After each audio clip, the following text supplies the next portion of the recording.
kind of where you think DC now ranks all time in the history of UFC. One of the best of all time.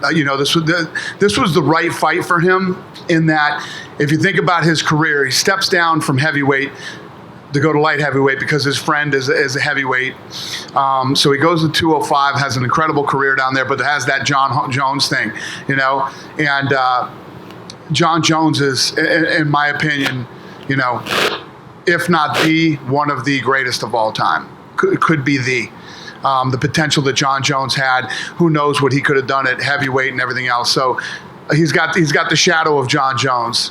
Moves back up to heavyweight and knocks out the best heavyweight ever in UFC history in the first round decisively. I think that what this does is finally gives him the respect that he deserves.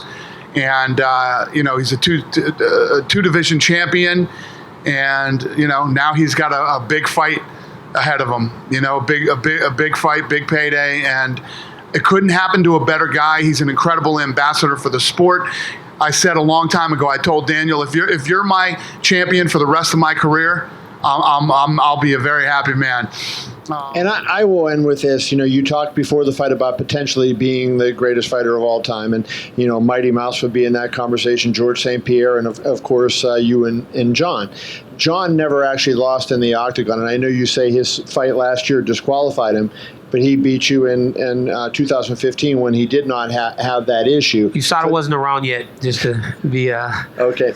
And I guess to end that question, though, do you feel the need then to have a win over him so you can make that argument that I think that with this, I don't need him.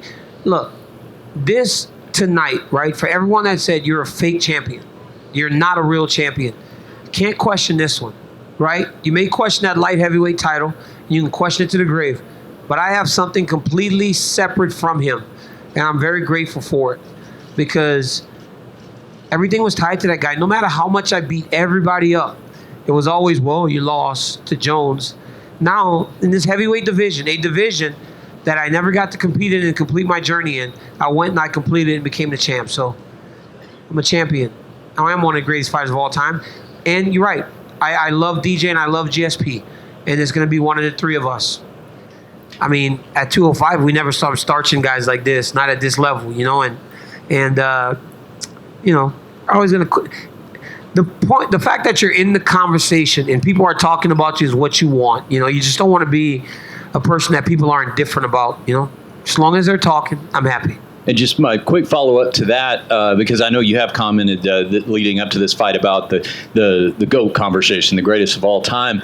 It seems like it's definitely a bullet point in your favor that you're part of two conversations now. Yeah. And the other guys that we talk about in that context are not really talked about that way, where we compare them in two simultaneous divisions. Do you agree? Yeah, well, that's a big honor. For me to separate myself from some of the greatest fighters of all time, it is a massive, massive honor.